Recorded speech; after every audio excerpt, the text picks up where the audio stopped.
Bom dia, turma. Estamos aqui de volta, né? É bom estar com vocês. E nós vamos estar tratando aqui do último assunto da nossa disciplina, referente às transformações adifusionais, que representa o capítulo 6 do livro do Porter, certo? Eu já adiantei aí para vocês o nosso último trabalho, certo? Que são os tópicos importantes. E vamos abranger aqui rapidamente o que nos importa desse tipo de transformação, certo? Então, lembrando que até aqui, tudo que nós vimos ou era totalmente difusional, certo? Ou parcialmente difusional, ou uma coisa mista entre as duas, certo? Essas transformações aqui são puramente adifusionais, certo? Aí eu inicio com uma pergunta. Se é adifusional, certo? Se não ocorre por difusão, como é que ocorre?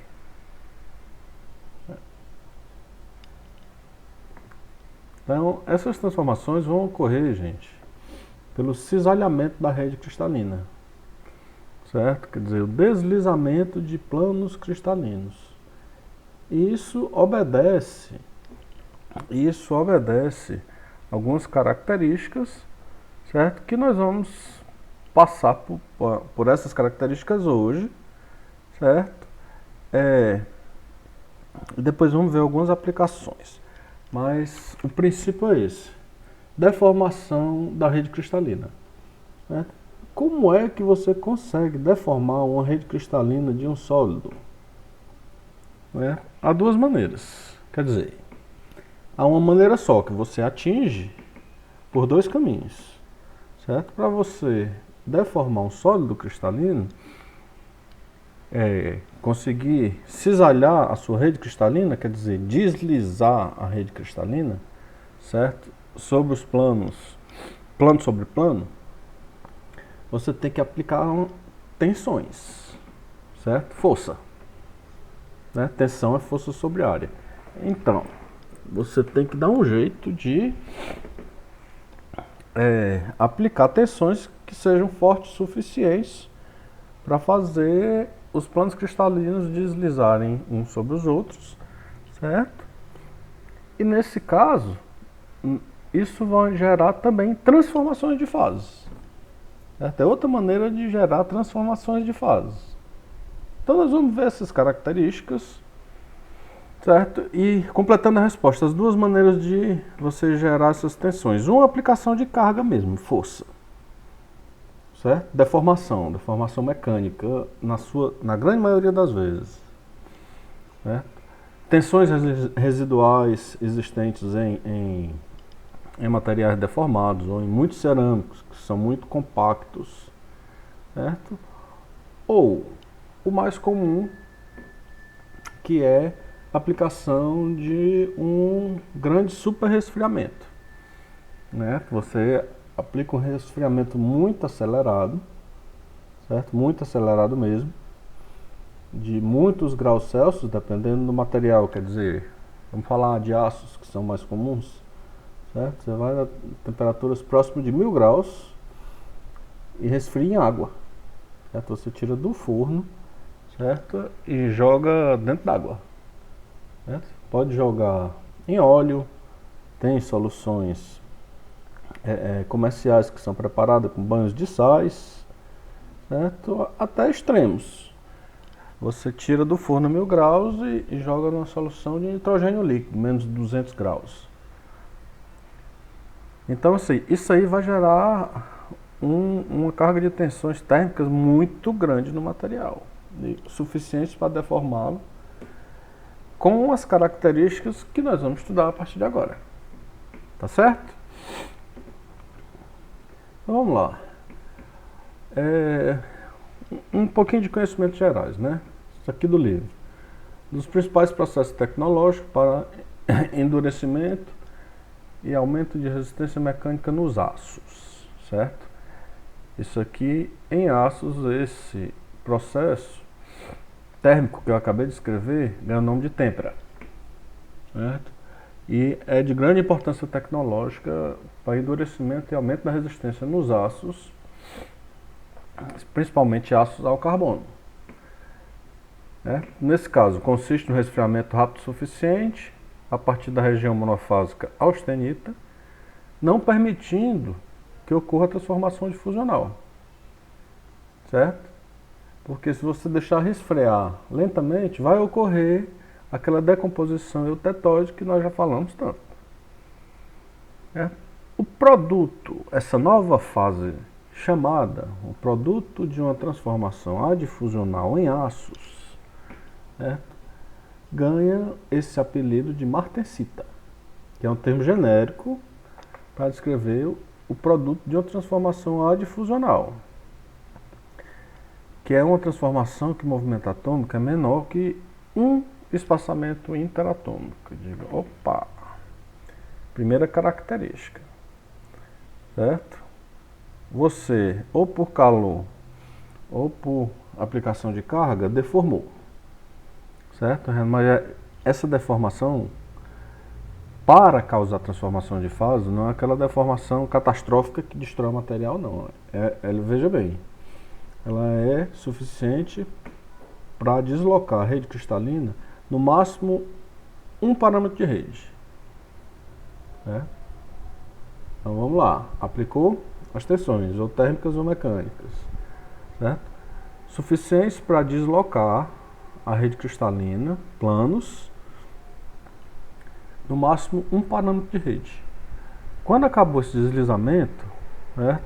Você formou ali uma nova fase. No caso dos aços, ele ganha o apelido de martensita, certo? Mas tem martensita de tudo, certo? Uma observação, essas transformações, elas ocorrem menos em polímeros, muito em aços, mas muito mesmo em cerâmicos, e cerâmicos complexos como óxidos, certo? Devido às tensões internas que os óxidos têm quando se formam. Então, assim, são fenômenos que valem para tudo.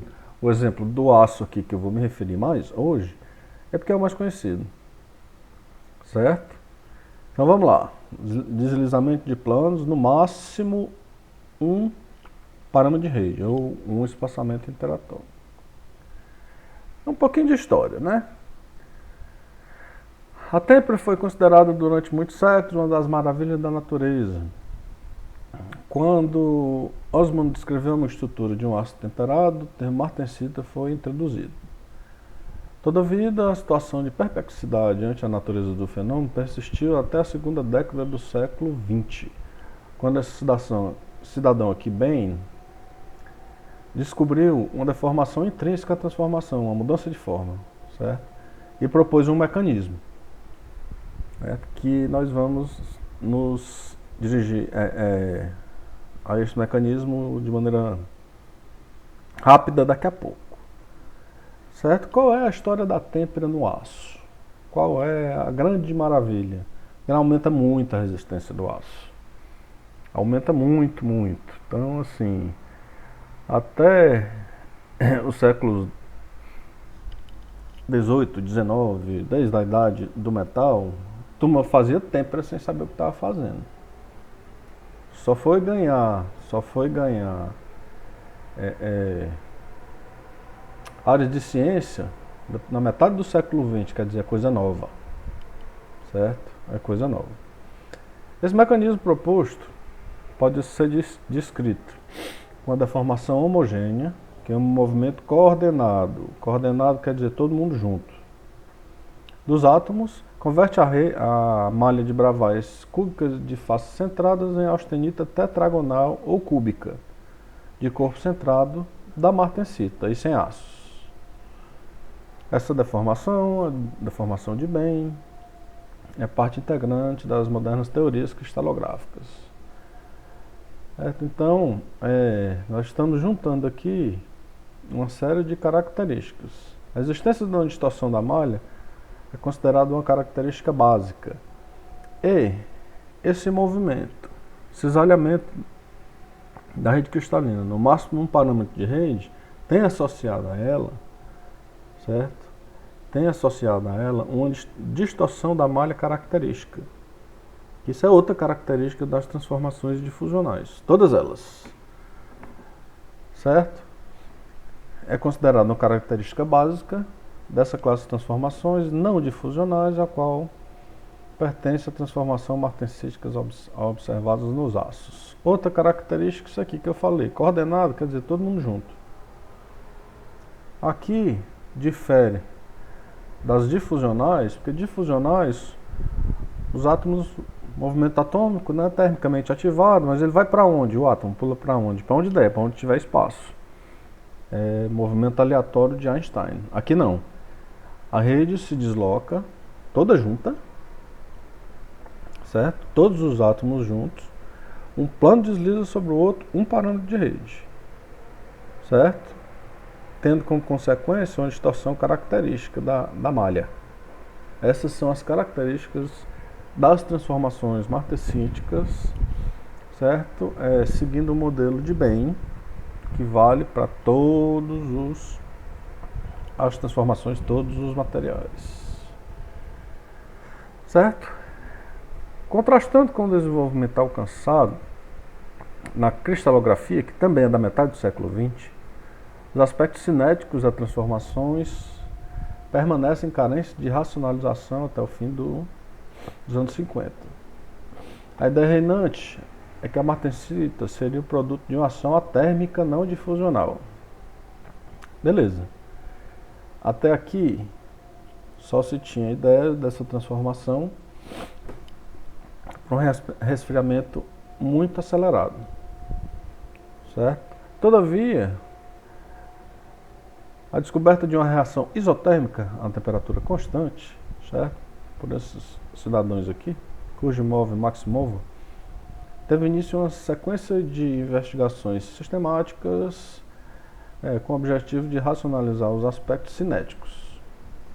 Christian, já nos anos 60, descreveu esses processos, apresentando uma definição de transformação martensítica baseada fundamentalmente em fatores estruturais e cristalográficos. É a cristalografia da martensita. Então, assim, até certo ponto, achava-se que você só formava essas transformações por um resfriamento acelerado. A partir da segunda metade do século XX, certo? Viram que isso era também obtido por uma transformação isotérmica, por deformação mecânica. Certo? Nós vamos ver esses detalhes todos. Aí mais um pouquinho de história. Nos anos 70, grande desenvolvimento ocorreu nas reações induzidas mecanicamente, que eu falei, e dos fenômenos de memória de forma, bem como na racionalização dos aspectos cinéticos, certo? A definição da transformação martensítica também foi revista, montando-se à volta de fatores cinéticos e a conceituação. Segundo Cohen e Olson, a reação martensítica é uma transformação estrutural, virtualmente não difusional, por distorção da malha de Bravais, com mudança de forma predominantemente cisalhante e cuja cinética e morfologia são determinadas pela energia elástica de transformação. Aqui tem um ponto importante. Lembra que vocês fizeram, e vamos fazer de novo, um cálculo de um ΔG para nucleação, certo? Nós já fizemos aí para nucleação homogênea, heterogênea, vocês fizeram trabalhos. Aqui é a mesma coisa, só que aqui tem um termo a mais, que é um ΔG devido à energia elástica envolvida na transformação, certo? Mesma coisa que vocês já viram. Então, nessa definição enquadra-se tanto a reação martensítica observada nos aços, como outras transformações afins, qualquer uma delas, observada em ligas nobres e certos materiais ferroelétricos. Está aqui a cara dela, certo? Tem uma liga cobre, alumínio e níquel. vocês estão vendo aí uma microestrutura agulhada que já nos é familiar, certo? Ela tem aquela morfologia agulhada, tem uma dimensão que cresce muito mais do que as outras, certo? Aí já apresento para vocês coisas que já havia apresentado. Ela pode ser agulha, ripas, discos, placas, mas todas essas morfologias, que aí dependem do mundo de coisas, de composição química, a taxa de resfriamento, a tamanho de grão, etc., certo? Vocês vão desenvolver ao longo da carreira de vocês. Mas essa é a carona da martensita, só que aqui não é aço, certo? O pessoal gosta de chamar isso aqui de martensita de níquel. Mas tem martensita só em aço, professor? Não, não. Só em CFC? Também não. CFC é o modelo proposto lá atrás por Bain, depois modificado por Christian, Olsen, etc. Certo? Mas forma martensita em tudo. E vocês vão ver que elas são diferentes. Forma martensita em CCC? Forma. É muito menos comum, mas forma. Forma em HCP? Forma. Certo? Também é bem menos comum, certo? Mas forma. E os motivos para isso são cristalográficos, certo? Por quê? O CFC tem mais planos de deslizamento. O HCP depende da relação C sobre A, né? Entre a altura da célula e suas dimensões basais, certo? E o CCC tem menos planos de deslizamento, mas é possível, certo? Nos outros materiais, estruturas mais menos ortogonais, certo? Estruturas menos simétricas, ocorre também bastante, certo? Só que você tem que desenvolver outra teoria para eles. Essa aqui que nós vamos apresentar como base é o que foi desenvolvido para essa transformação CFC, TCC ou CCC. Certo? Então, definições. Transformação martensítica. Só um minutinho, o telefone eu vou atender. De volta, turma. Certo? Algumas definições. Transformação martensítica é uma transformação de fase adifusional, que os átomos movem-se de maneira cooperada, frequentemente por um mecanismo cisalhante, certo? Só faltou dizer aqui que esse cisalhamento é no máximo um parâmetro de rede. Usualmente a matriz em aços é cúbica, enquanto que a martensita de baixa temperatura tem uma simetria menor. Tetragonal, mas ela pode ser cúbica também. Sim? Assim, sempre quando os deslocamentos relativos são pequenos, comparados com as discordâncias, com as distâncias interatômicas, no máximo um espaçamento interplanar, uma forma macroscópica aparece associada com a transformação martensítica, como mostra mais ou menos essa figura.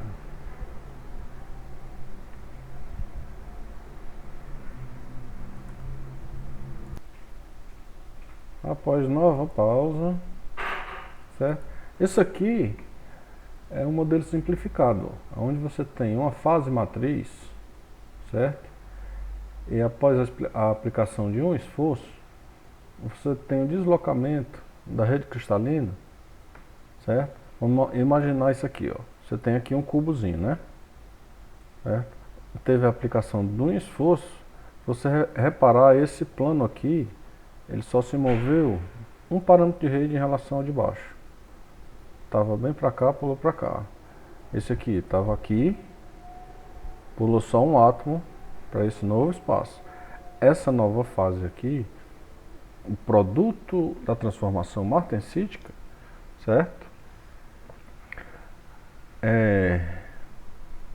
É a fase em questão. Aí você vai ver que vai ocorrer aqui uma deformação da malha cristalina, certo? Que aqui era cúbica e aqui virou outra coisa.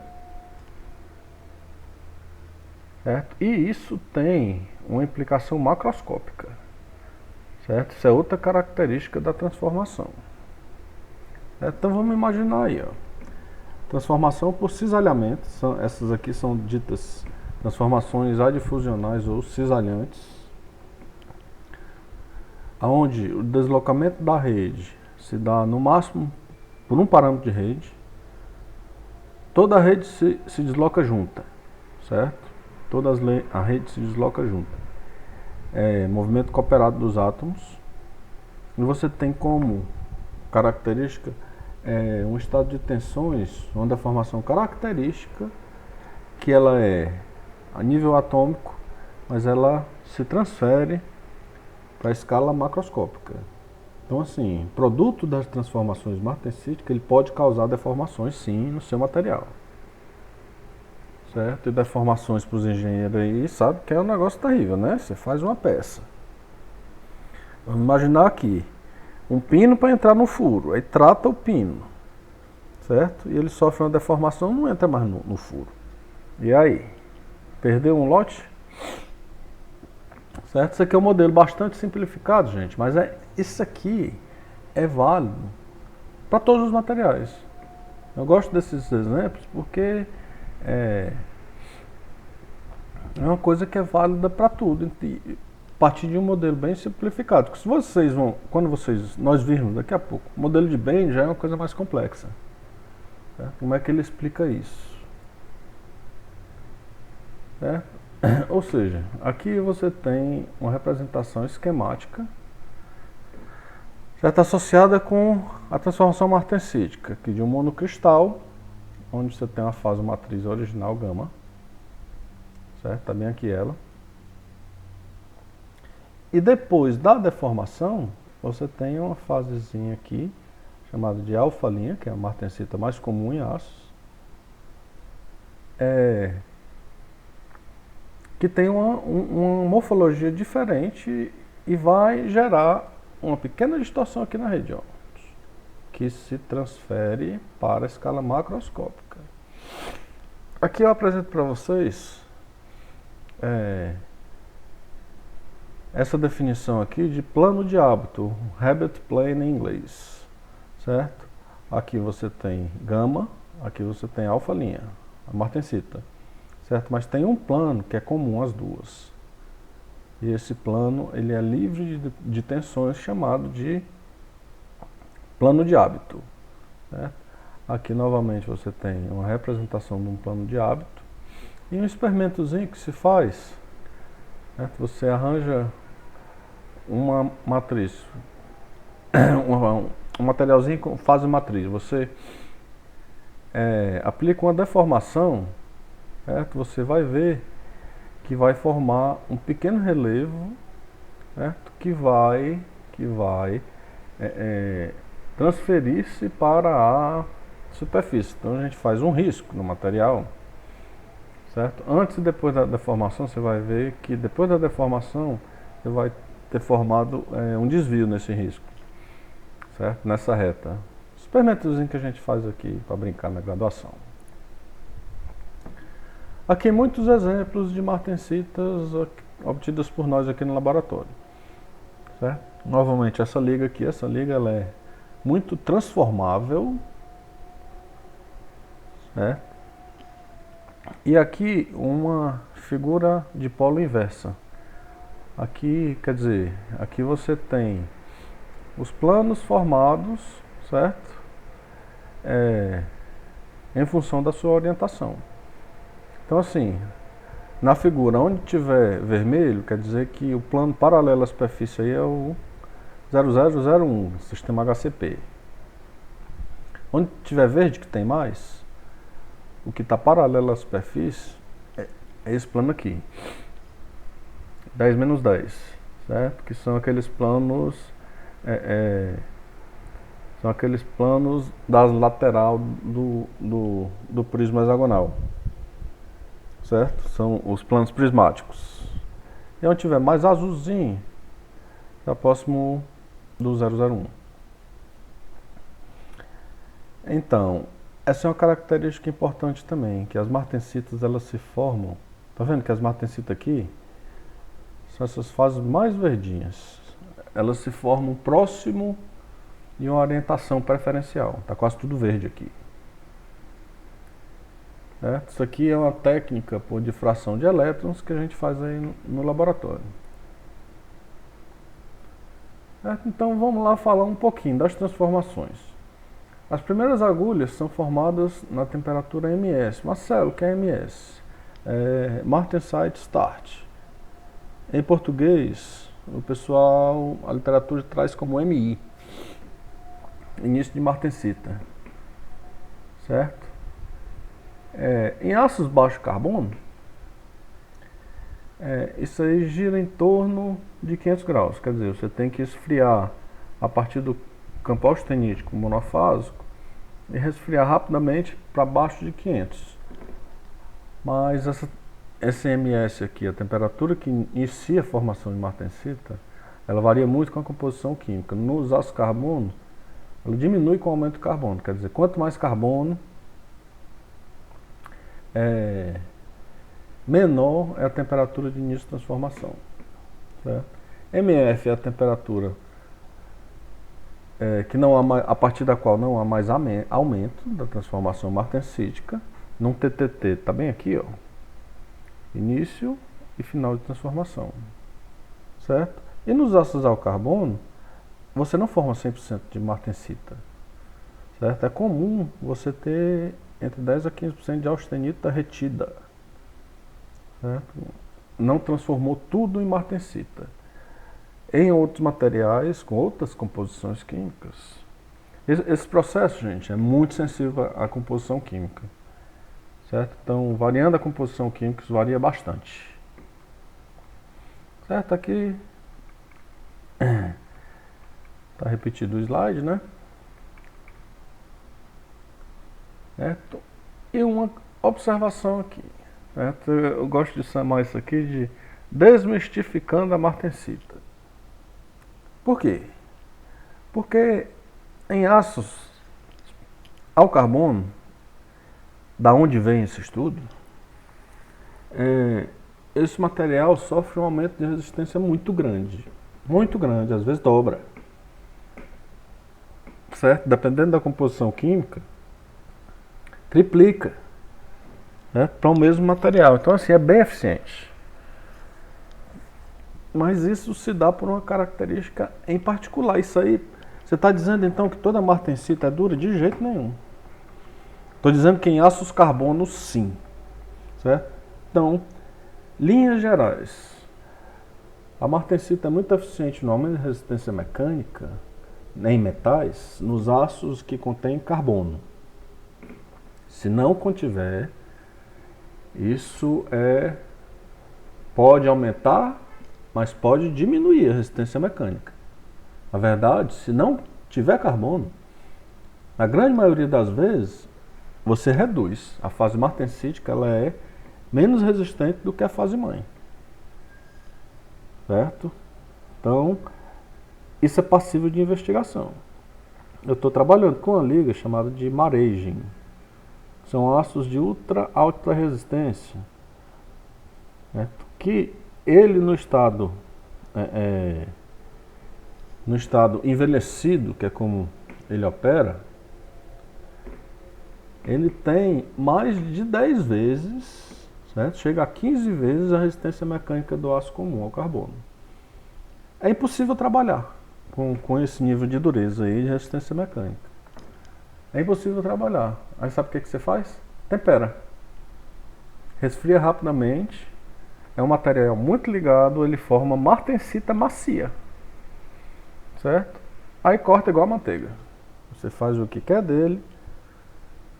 Desenha a peça do jeito que você quiser. Certo? Aí faz o tratamento final. Que aí sim ele ganha resistência mecânica. Sabe como, turma? Por precipitação. Que vocês já viram. Certo? Ao longo dessa nossa viagem.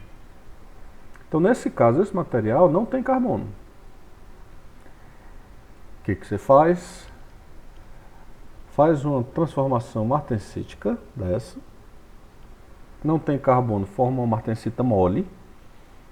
Aí você trabalha o material do jeito que quiser, depois submete a um tratamento que é chamado de precipitação. Vocês já viram isso, certo?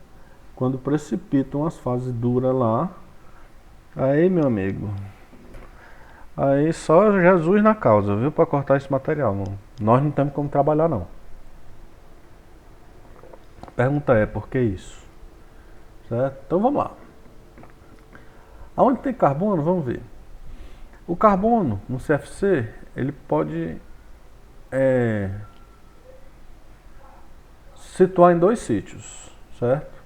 Um tetragonal, que seriam entre 4 átomos, certo? E um octaédrico, certo? Vou tentar mostrar o desenho aqui. Esse desenho tá legal não.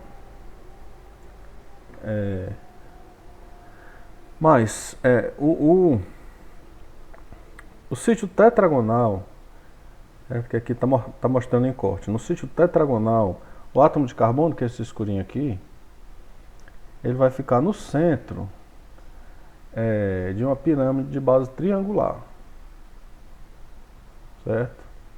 Então, pirâmide de base triangular, todos os vértices ocupados por átomos de ferro, ele vai ficar bem no centro. É o sítio tetraédrico, certo?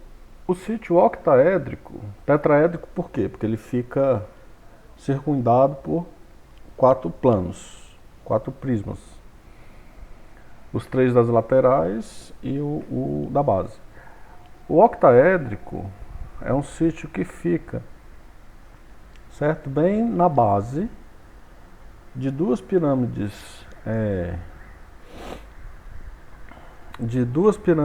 uma em cima da outra inversa, certo? Ele vai ficar entre 8 planos, certo? Por isso ele é chamado de octaédrico, certo? Na verdade 8 planos não, 6. Então, gente, vamos lá. O diâmetro desse sítio tetraédrico, ele é 0,225 diâmetro do carbono. E do octaédrico 0,414 do diâmetro do carbono, não, do ferro, perdão. Vamos lá, o diâmetro do ferro é 2,54 angstroms. Então, o tamanho do D4 tetraédrico, 0,568 angstrom. E do D6 octaédrico, 1,044 angstroms. O carbono tem essa dimensão aqui, 1,54 angstroms. Quer dizer, ele não cabe nem nesse sítio octaédrico que é maior, certo? No tetraédrico também não. Então, para o carbono se inserir aqui, ele já entra deformando a rede, ó. Ele já entra deformando a rede. Então,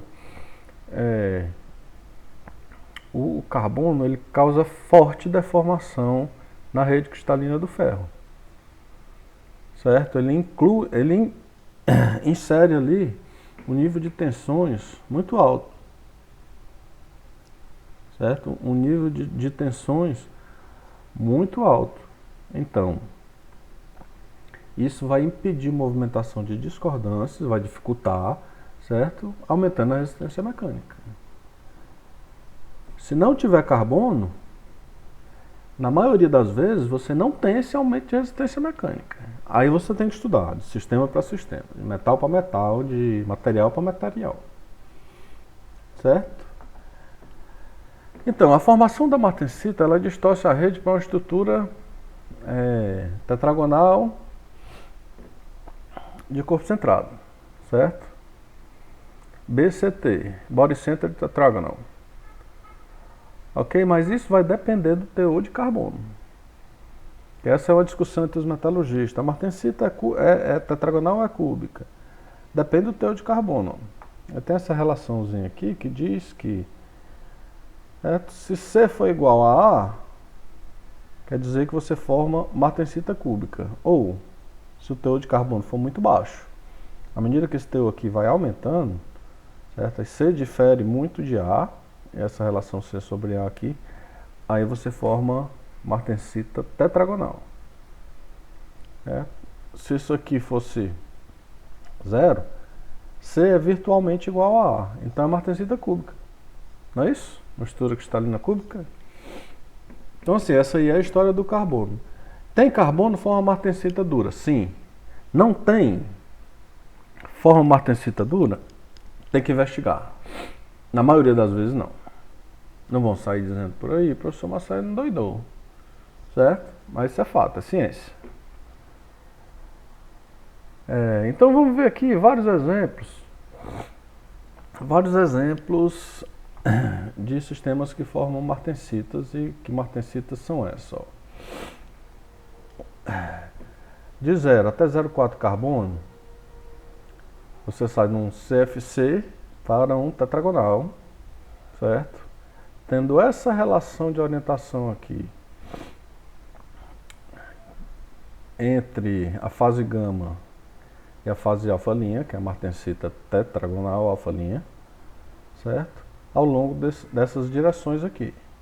Isso aqui é uma relação de orientação. Isso aqui está dizendo que o plano 111 da austenita é paralelo ao plano 011 da martensita alfa-linha ao longo dessas direções. 10/1 da gama é paralelo à direção /1 de alfa-linha. Certo? Qual a morfologia da... O plano de hábito, o plano que é comum aos dois, que é o plano 111. Certo? Morfologia: agulhas ou ripas, certo? Alta densidade de discordâncias. À medida que você vai mudando o teor de carbono, vão mudando esses planos em comum, muda o plano de hábito, certo? E você tem formação de vários tipos de martensita, morfologias. Para esse aqui já de 0,5 a 1,4 carbono, é muito carbono, você tem um mecanismo de formação de planos gêmeos, certo? Onde você tem a passagem de uma discordância, certo? E ela forma um plano de espelho entre duas regiões do material, certo? Com outra mixtura. Mas ó, tudo cúbica, tudo tetragonal. Agora, essa liga aqui de ferro, com muito níquel, ele passa direto de CFC para CCC. Os planos, a relação de orientação é diferente, e o plano de hábito também. E assim segue, gente. E assim segue. Certo? Ligas de titânio. Pula aqui de CCC para HCP. Certo? Com essa relação de orientação aqui, certo? Apresentando aqui 2 planos de hábito e continua formando maclagem, né? O mecanismo de formação da martensita é por maclagem. Zircônio, a mesma coisa. Lítio, a mesma coisa, certo? Vocês estão vendo aqui que mudou a composição, muda tudo. Certo? Então, nós vamos nos ater aos princípios de formação. Certo? Quando você for para o seu material, aí você desenvolve. Certo? Sabendo que isso é possível. Né? Sabendo que isso que é possível, quais são os mecanismos. Para analisar como um cristal de martensita é produzido a partir de uma matriz sem fusão, vamos considerar um exemplo típico de transformação do CFC em TCC. Certo? Na figura podemos notar uma rede TCC dentro de 2 células com valor de C sobre A igual a alguma coisa aqui que eu não estou vendo. Deixa eu ver aqui, slide 17.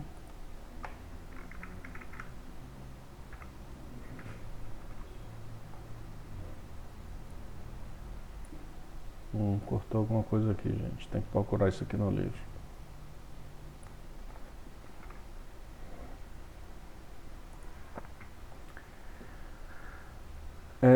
Mas vamos lá, vamos imaginar aqui. Desculpa.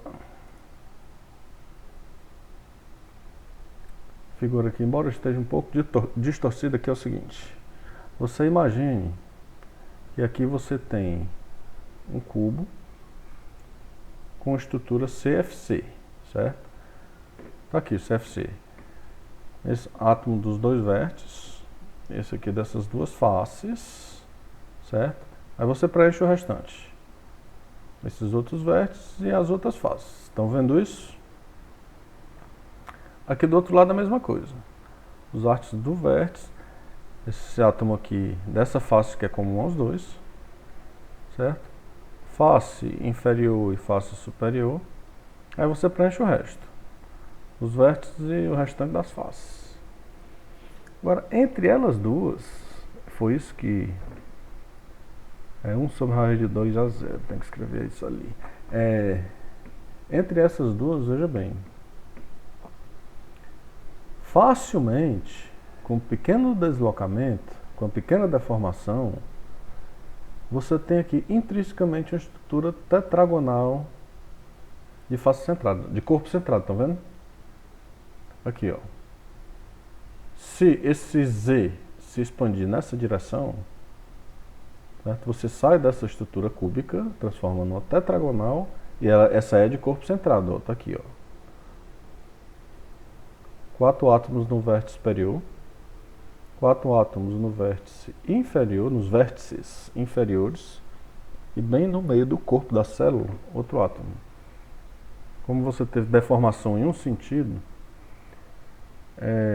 você vai ter aí a formação de uma maneira intrínseca muito rápida dessas CFCs do lado esquerdo e do lado direito em uma TCC que está no centro, certo? Esse é o modelo de Bain. Esse é o modelo de Bain. Ele rapidamente, por deslizamentos curtos, no máximo um parâmetro de rede, ele transformou células CFC em uma célula TCC, você tendo expansões e contrações dos eixos X, Y, Z em diferentes direções. Isso já foi estudado muito, certo? Então vamos lá. O modelo, rigorosamente, é isso. Deixa eu corrigir logo aqui.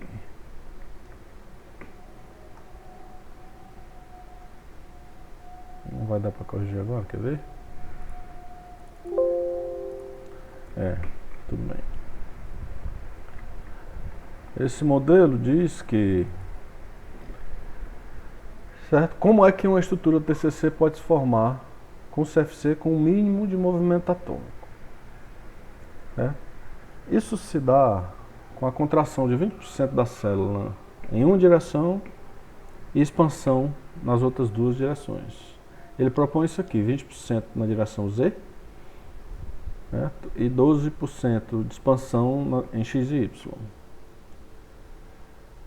Nos casos dos átomos de carbono, se posicionam no eixo Z' em uma direção específica, causando o aumento da dimensão na célula nessa direção. Quer dizer, os átomos, por cisalhamento da rede, se orientam em uma direção específica, certo? Causando uma expansão naquela direção. Então, esse exemplo aqui, 1% de carbono, que é muito carbono, os átomos de carbono ocupam posição dessas a cada 50 células unitárias. Certo? Não é 100% ao longo do sólido, por isso aqui não forma 100% martensita. E observando o modelo de Bain, tem aqui o seguinte, ele propõe que a transformação é essa. 101 de gama, CFC, ele cisalha, se desloca para 0,1 de alfa-linha, certo? Ao longo da direção 1 menos 1, 0 de alfa, se desloca para 1, 0, 0 de alfa-linha. E, na verdade, ele começa desses planos aqui e vai sofrendo essas transformações aqui ao longo dessas direções específicas. Isso aqui é para aço carbono, modelo de Bain. certo? Que é esse modelinho aqui. Então, ele propõe um caminho para isso aí, certo? Isso é complicado, é a cristalografia da martensita. O pessoal briga muito por isso. Certo? Não são movimentos ao acaso, não tem nada de aleatório. A proposta é que vão sofrendo essa sequência de deslizamentos, no máximo um parâmetro de rede, certo? No máximo, a maioria é muito menos de meio, que permite esse deslizamento, a expansão e contração desses eixos, você reorganizando os átomos de carbono, certo? E fazendo a expansão dessa matriz, de CFC para TCC, com essa sequência específica de deslizamentos, certo? Essas aqui são duas relações de orientações entre austenita e martensita que propõem o seguinte, que essa família de planos 1, 1, 1 da austenita, elas vão se tornar paralelas à família 0, 1, 1 de alfa-linha. Beleza. Mas esses pesquisadores eles propõem caminhos um pouco diferentes. Essa relação aqui é muito famosa, Kujimov-Sachs. Diz que a família de planos 1, barra 1, 0, 1 de gama é paralela a 1, barra 1, 1 de alfa-linha. Já esses outros pesquisadores discordam, Nishiyama Wasserman. Ele diz, não, essa família aqui, tudo bem, ó, são tudo da mesma família, 1 barra 1, 0, de direções, mas são paralelos, né, a essa família de planos não, e sim essa aqui, 1, 0, 0. O pessoal briga muito por isso, certo? Isso aí dá mais ou menos uns 3 graus de diferença de uma para outra. Quer dizer, são evoluções do modelo de Bain, certo? E aqui, novamente, eu queria apresentar para vocês uma figura de polo invertida, certo? Onde você vai plotar, isso aqui a gente faz por difração de raio-x ou de elétrons, certo? Que essas técnicas vão te dar quais são os planos que são paralelos à superfície, em função da sua célula unitária. Então isso aqui é uma célula cúbica. Aqui nesse vértice, os planos 0, 0, 1 estão paralelos à superfície. Aqui 0, 1, 1 e aqui 1, 1, 1. Certo? Vamos ver lá o que diz os modelos. Ó. Eles concordam que o 001 de gama é paralelo ao 011 de alfa. Então vamos, cadê? Então vamos lá ver. Para os ácidos baixo carbono, tá aqui, ó. Os planos realmente estão próximos ao vértice 1. À medida que você vai aumentando o teor de carbono, essa relação vai mudando, ó. Isso aqui vai descendo para cá, ó. Isso aqui 005 de carbono, o plano que está paralelo à superfície é 225, certo? Até 1.4. Ah, professor, esse ácido com muito carbono, 1.8, já está lá no centro da figura, 259.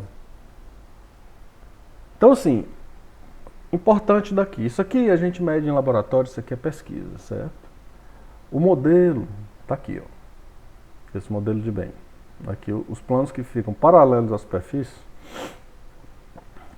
são para ácidos baixo carbono, são paralelos ou próximos aos planos 1, 1, 1. Certo? E isso a gente mede em laboratório. A mensagem daqui novamente é essa, que esse modelo é para ácido baixo carbono. Essas relações aqui também. Certo? Professor, o meu material é completamente diferente. As relações vão ser outras. Certo? Aceita-se esse modelinho aqui de transformação de um material de uma fase em outra por dilatação e compressão de eixos, certo? Com os átomos se deslocando no máximo parâmetro de rede, todo mundo junto, certo? causando uma deformação particular, deixando um plano incomum, sem tensões entre as duas fases, chamado plano de hábito. Certo? Esse modelo é universalmente aceito. O caminho que segue você vai ter que determinar para o seu material particular. Repito, ocorre menos em polímeros, muito em metais e muito mais em cerâmicos, transformações muito complexas. Uma coisa que eu não falei ainda, na verdade, duas, aí eu vou voltar a um slide. Certo? Lá no princípio, aqui nós mostramos que esses átomos se deslocam, todo mundo junto, que esse material se desloca todo mundo junto, movimento cooperado, certo? Que se fosse observado de cima, como nós estamos vendo aqui, esse deslocamento dos átomos da rede cristalina, todo mundo junto ao mesmo tempo, relembra uma parada militar, certo? Porque parada militar, né? Todo soldado não dá um passo por vez, todo mundo junto. Se você visse a parada de cima, cada soldado dá um passo de uma vez da marcha, todos eles juntos alinhados. Certo? Por isso que essas transformações aqui são chamadas também de transformações militares. Certo? As transformações adifusionais. E as transformações difusionais, elas são aleatórias. Cada um caminha por onde dá. Você não tem esse movimento cooperado, todo mundo junto com o mesmo passo. Então as transformações difusionais são ditas civis. Certo? As martensíticas são ditas militares. Vai que isso cai em algum lugar, né? Certo? Onde é que nós estávamos?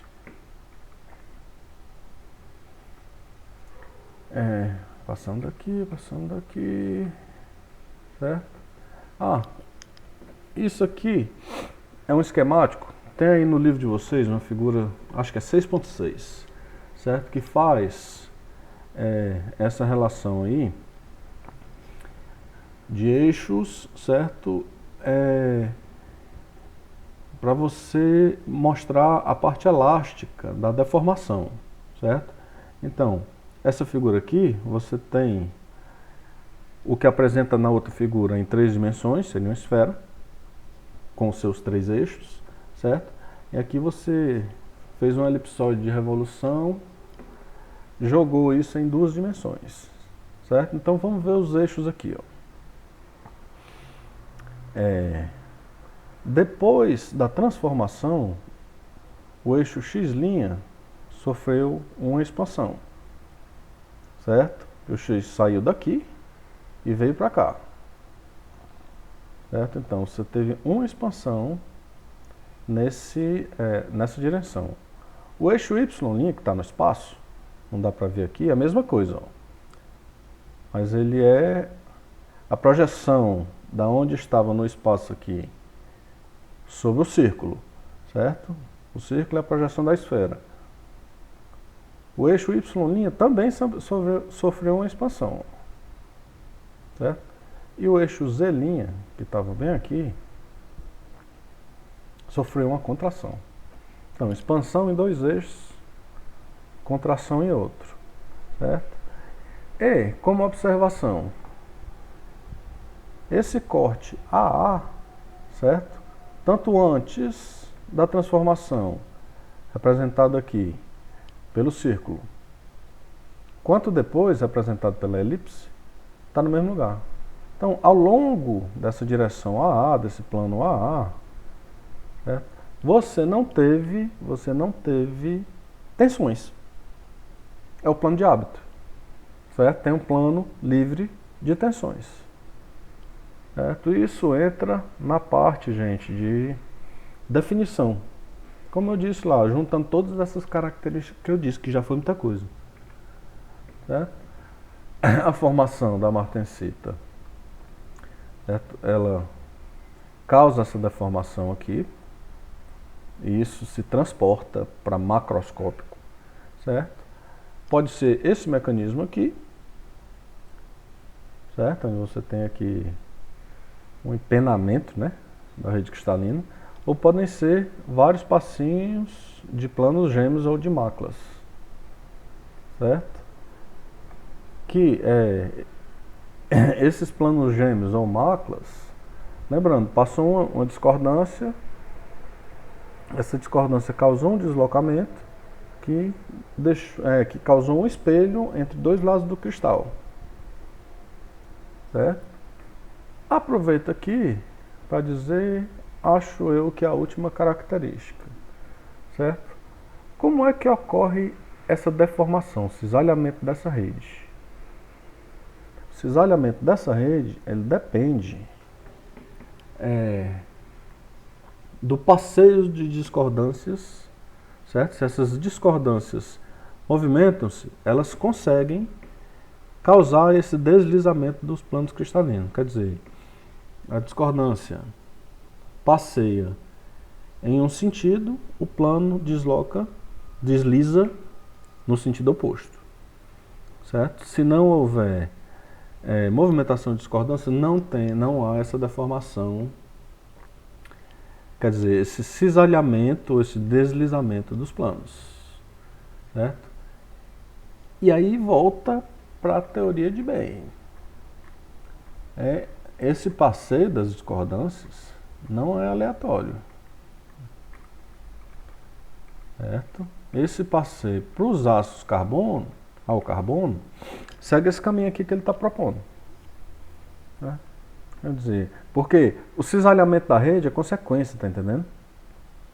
Esse deslocamento do plano sobre o plano, ele ocorre em consequência, em função, né, da passagem da discordância naquele plano, naquela direção. Então, assim, você vai ter que fazer esse relacionamento direto entre por onde as discordâncias caminham, porque por onde elas caminham, no sentido oposto, se dá o deslizamento dos planos. Turma, eu sei que pode ser bastante novidade para muita gente, mas é importantíssimo esses princípios. Por quê? Porque se aplica para tudo. Se aplica para tudo. Aí eu passei o trabalho chato para vocês, certo? Está descrito lá, e eu gostaria bastante que vocês caprichassem, porque esses princípios são universais, certo? São universais, isso aí definem toda e qualquer transformação martensítica. Novamente, o caminho que vai ocorrer sua deformação no seu cristal, no seu sistema, que eu não sei qual é, certo? Você vai estudar. Mas os princípios são esses, certo? Aí algumas curiosidades. Uma placa de martensita cresce muito rápido, ó. 10 a menos 5 a 10 a menos 7 segundos, certo? Para medir isso, Nishiyama mediu na faixa de 800 a 1100 metros por segundo na transformação de ferro-níquel. O fenômeno de nucleação é bastante importante, pois influencia na forma final da martensita. Isso aqui é muita discussão, certo? Isso aqui é muita discussão, porque martensita elas formam em vários formatos achatados, né, com uma dimensão maior do que a outra, que dependem de tamanho de grão, de ΔT, de composição química fortemente, de taxa de deformação e assim vai, certo? Isso tudo influencia nas propriedades. Então isso é pesquisa, certo? Você faz assim, formou placa, faz assado, formou ripa. Faz de outro jeito, formou agulha. Outro jeito, formou placa, certo? E de uma forma você forma mais agulhas mais finas. De outra forma, agulhas mais espessas. E aí vai, certo? Isso é pesquisa. Mas uma das formas de medir aqui proposta, né? O Nishiyama é medir na resistividade, ó. Em gama você tem uma certa resistividade. Aí você tem um aumento da resistividade com a transformação. Olha o tempo como é curto, certo? No momento inicial se deve a uma deformação inicial da célula da austenita. Você formou a célula da austenita, aumentou a resistividade. Mas com a transformação, jogou essa resistividade lá para baixo. Maneiras de medir. Pesquisa. E a formação do núcleo da martensita. Até aqui, nós já tínhamos visto, né? Desculpa. A gama menos VG. Só que você tem esse outro termo aqui, certo? Que é devido à deformação, a energia elástica acumulada. Certo? Que ele vai contribuir, quanto menor for esse termo, melhor, certo? Melhor para a formação da nucleação da martensita. Então, agora, ao invés de você ter uma esfera, você tem um elipsoide, certo? Que tem mais esse termozinho C aqui. E você vai fazer novamente toda aquela brincadeira, certo? Da energia de formação de um núcleo de martensita. Como vocês já fizeram para a nucleação homogênea e heterogênea.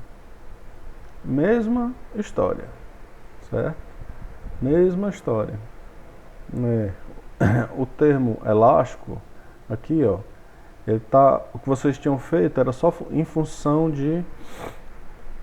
do raio, né? Do raio da esfera e da superfície e da área da esfera. Certo? Agora você tem mais esses termos aqui. Ó. Então, aquele 4/3 de PR3 está aqui, mas não está mais só em função do raio. Certo? E sim, do diâmetro, certo? Desse raio A, certo? Mas também dessa dimensãozinha C. Certo? Então, você vai ter isso aqui, que quanto maior, melhor.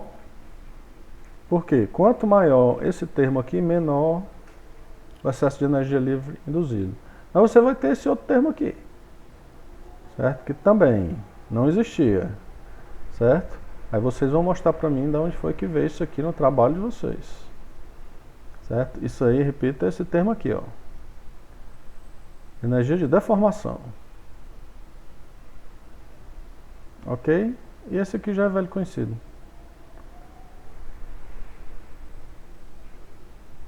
Certo? Onde esse termo ΔG volumétrico é a diferença de energia livre na temperatura de início de transformação. Novamente, derivando, você vai chegar a um ΔG crítico, certo? E a um C crítico e um raio crítico, abaixo de qual você não tem a formação da martensita, não tem a formação das agulhas, não tem a transformação de fases. Mesma coisa que vocês já fizeram. Ok?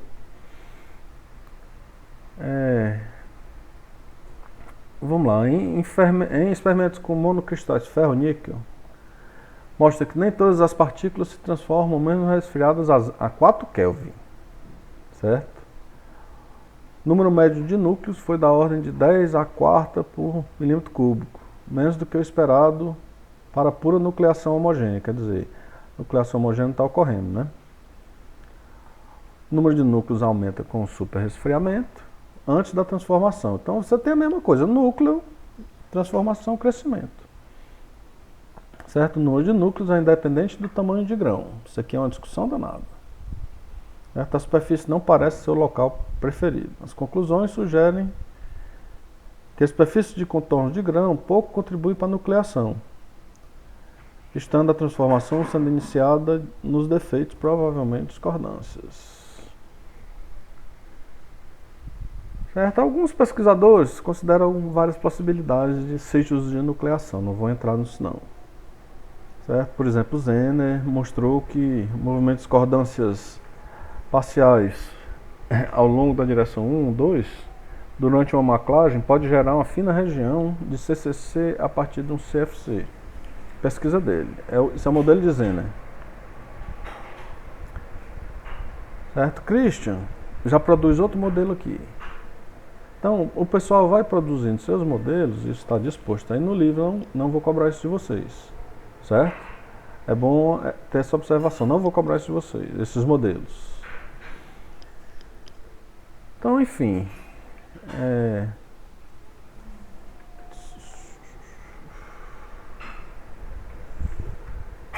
Enfim, observações finais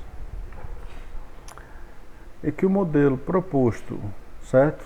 Por esse modelo de Venables, que é outro modelo, ele propõe que essa alfa' é formado a partir de uma fase intermediária epsilon', ou martensita epsilon. Certo? O modelo de Venables aqui já fala de ácidos inoxidáveis austeníticos. Se você sai de uma fase alfa, gama, CFC para uma fase intermediária, epsilon' tetragonal, e essa epsilon' forma alfa' cúbica, certo? Aceita ou não aceita? É um modelo, certo? Nosso modelo de Bain lá, lembra? Ele sai de gama, formando uma fase tetragonal, dependendo do teor de carbono, ou uma fase cúbica. Isso aqui não, já propõe gama, epsilon, alfa'. Tem gente que aceita, tem gente que não aceita, modelo é modelo. Aí várias figuras aqui, várias figuras, né, micrografias de martensitas, mostrando as relações de orientações propostas, certo? Isso aqui em cobalto. Certo? Conversa antiga para nós, né? Uma vez que a barreira de nucleação foi ultrapassada, ΔGV aumenta rapidamente até que a placa de martensita encontrar outra placa em uma fronteira de alto ângulo. Você formou uma placa, ela esbarrou na outra, aí não pode mais crescer, aí para. Mas é a mesma história, depois que ultrapassou a fronteira. Daqui se conclui que inicialmente vão formar finas placas com alta relação C sobre A, certo? Que vão se tornando mais grossas. Então ela forma bem fininha e vai engordando. Também já vimos isso aí. Certo? E aqui detalhes da formação e crescimento da agulha, certo? Aqui, variantes dessas formações entre aços níquel e aços ao carbono, certo? Aços médio e alto carbono e aços alto níquel, certo? Como é que varia aí o volume, né, das martensitas, sai de 100% martensita a zero carbono para descendo aqui, aumentando o teor de carbono, certo? 100% martensita não, 100% ripas. A temperatura MS vai descendo com o teor do aumento de carbono. O volume da austenita retida, aquela que não transforma, vai subindo em função do teor de carbono, certo? Tudo apresentando diferenças. Antes de sumarizar aqui, uma única observação que eu não falei. Vou voltar lá para o início. Eu sei, turma, que é muita coisa.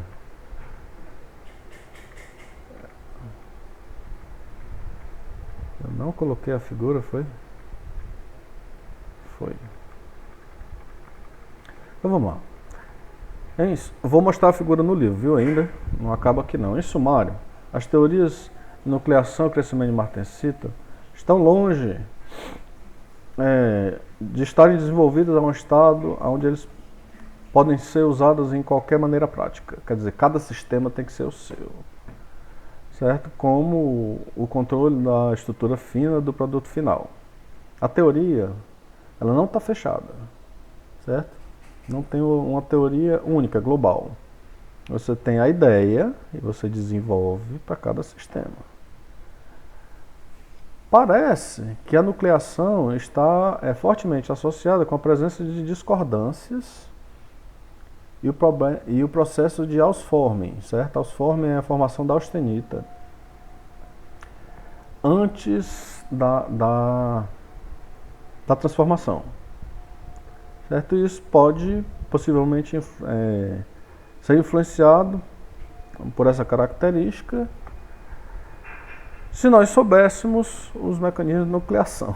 Então, mecanismos de crescimento, particularmente por maclagem ou formação de planos gêmeos, ainda estão longe de serem totalmente clarificados. A ideia por trás disso aqui, não tem uma teoria que englobe tudo. Tem essas características gerais, certo? Por deformação, pode ser térmica, pode ser mecânica. Você faz as discordâncias se movimentarem, em consequência você tem deslocamento dos planos, certo? No máximo um parâmetro de rede, todo mundo junto, movimento cooperado, formando uma nova fase. É uma transformação adifusional dita militar, que vai causar uma deformação característica no seu cristal e vai deixar um plano intocado, sem deformação, sem tensão, comum às duas fases, que é o plano de mácula. Certo? E finalmente, uma característica que eu não havia falado. Certo? Vou buscar aqui no livro a figurinha. Tá aqui. Certo? Isso aqui é um grão com agulhas de martensita, certo? Ora, a formação dessas martensitas, ela não se dá por cisalhamento da rede em função da movimentação das discordâncias com todas essas características que nós falamos. Então, a martensita, ela esbarra nos contornos de grão da fase mãe. Certo? Nesse caso aqui, você tem esse grão aqui, que é axial de gama, que formou martensita alfa-linha. Formou agulhas, mas essas agulhas só conseguem se formar dentro desse grão mãe. Certo? À medida que você vai formando mais agulhas, certo? Mas todos eles esbarram dentro dos grãos mãe. Certo? Essa figura está do livro, certo? Vou já copiar para a apresentação. Mas essa é uma característica importante. Daqui tem mais alguma coisa importante. Não faz sentido você falar em tamanho de grão da austenita, certo? Da martensita. Na martensita fala-se em tamanho de agulha, largura de agulha, espessura de agulha, certo? Ou de ripa, de placa, de disco, certo? Tudo isso. Mas não faz sentido, porque ela está dentro dos limites do grão da onde ela veio. Certo? E nós conseguimos, com pesquisa, ver claramente onde eram os grãos mãe. Certo? Isso aí nós fazemos, ver-se claramente. Porque tem uma forte relação de orientação da mãe para a filha, né? Forma lá naquele pequeno espaço. Então, a filha guarda informação sobre a fase mãe. Então, assim, quando vocês falarem por aí pode falar em tamanho de grão da fase mãe, não da martensita. Da martensita você vai falar em dimensão, largura, quantidade, espessura da ripa. Certo, turma? Com isso, era o que eu gostaria de apresentar para vocês, certo? Desse capítulo. Não vou entrar em aplicações. Por quê? Porque é específico. Eu não sei qual vai ser a sua aplicação. Certo? Então eu sugiro, todos esses modelos estão descritos aqui no livro, estou passando rapidamente. Não precisa se atar a eles, basta o modelo de bem. Certo? E o trabalho de vocês vai até 6.4 entra, o que fala do crescimento da martensita, é mais uma descrição.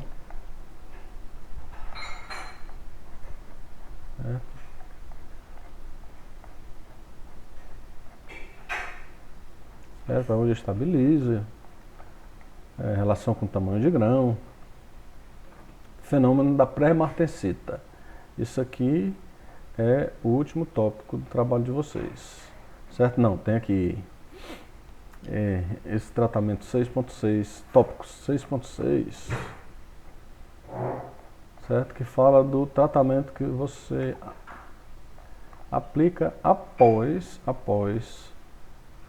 a têmpera que formou essas martensitas, certo? Termina em 6.6. Então assim, tenho algumas observações para vocês, certo? Aqui seguem informações gerais. É muita informação, certo? Para quem viu isso como novidade, é muita informação. Então assim, se dediquem aí esses dias. Não sei como é que está o semestre de vocês, mas as aulas terminam amanhã, certo? E nós temos até o fim do mês para lançar as notas. Então assim, eu coloquei como sugestão de entrega dia 28, que é quarta-feira da semana que vem. Certo? Mas nós temos até, na verdade, o dia 30 para lançar as notas. Então aí dá um certo tempinho para vocês. Se dediquem, porque isso é a fundamentação, quer dizer, a fundamentação teórica, fenomenológica da formação das transformações adifusionais. Repito que usamos o aço aqui como exemplo, certo? Mas isso é passível para qualquer sistema. Só vão ser diferentes os caminhos, certo? Usamos aqui o modelo de Bain, aço carbono, chegamos no modelo de Venables, para inox austenítico, certo? Para cada sistema é diferente. Tá legal, pessoal? Isso é que eu queria apresentar para vocês esse semestre, certo? Sei que teve conturbações bastante para nós esse ano, né?